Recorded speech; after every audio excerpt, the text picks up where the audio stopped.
So, we just got a fresh wave of Nod-Krai leaks, and a few of them flipped the banner schedule I shared 3 weeks ago. If you plan your primo gems around the old order, you could miss your top pick by a single patch. I do not want that for you. In this video, I am going to give you an updated banner roadmap from version 6.0 through 6.7, explain what changed and why it matters, and help you decide where to spend and where to save. Also, thank you so much for 12,000 subscribers. You have no idea how much that helps me push toward the next goal of 15,000. First, a quick note on why I am doing a new roadmap now. Since the last time, several things have shifted a bit at the same time: the Chronicled Wish timing, a few debut windows, and some rerun candidates. None of these changes alone is huge, but together they nudge the order enough to matter for your primo gems. So this update is here to keep you aligned with the most sensible timeline we have right now. Let us start with version 6.0. Limited characters stayed the same, so expect Flins together with Yelan in Phase 1, with Ano as a new 4-star on their banner. Phase 2 brings Nahida and Lauma. The big twist is the Sumeru Chronicled Wish moving into 6.0 instead of 6.1. This makes more sense the more you think about it. Raiden reran next to the Inazuma Chronicled Wish, so pairing Nahida with a Sumeru lineup fits that pattern. If you were saving for Lauma while also eyeing Sumeru weapons or side picks, you now have to juggle both in the same patch. It is painful, but at least it is clear. Version 6.1 is where the mix changed the most from last time.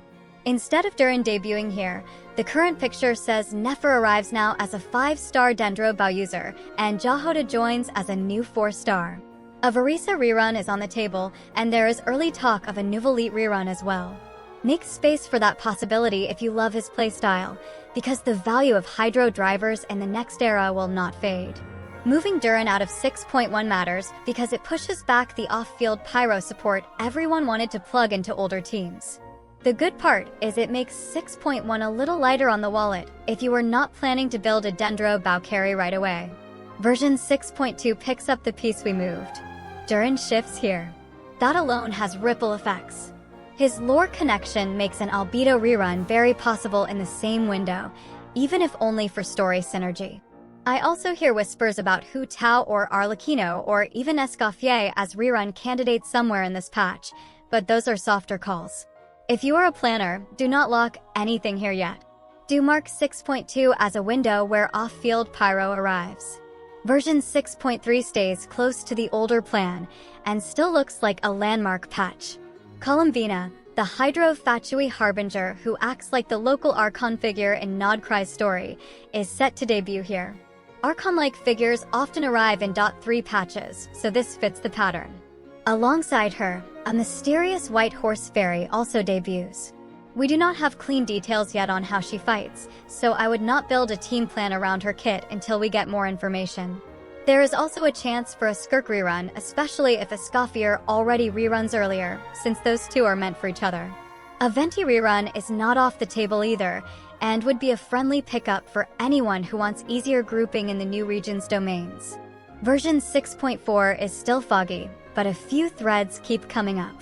An unknown new female character could release here, and an Inefa rerun is possible in the same window if the devs want to let Lunar Charge teams breathe again with a popular support.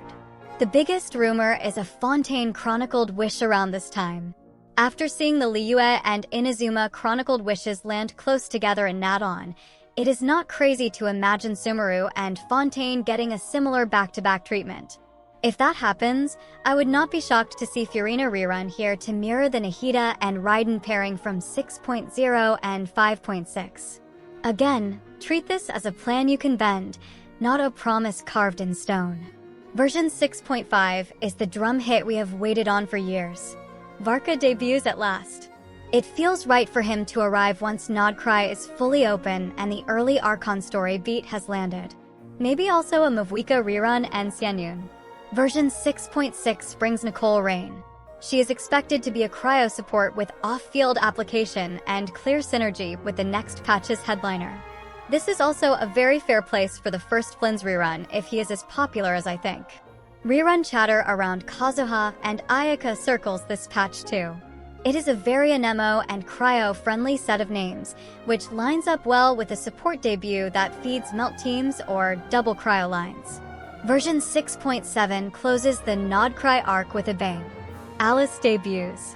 Her arrival would be huge even without other context, but with Nicole Rain in the patch before, the double witch melt idea becomes a real thing.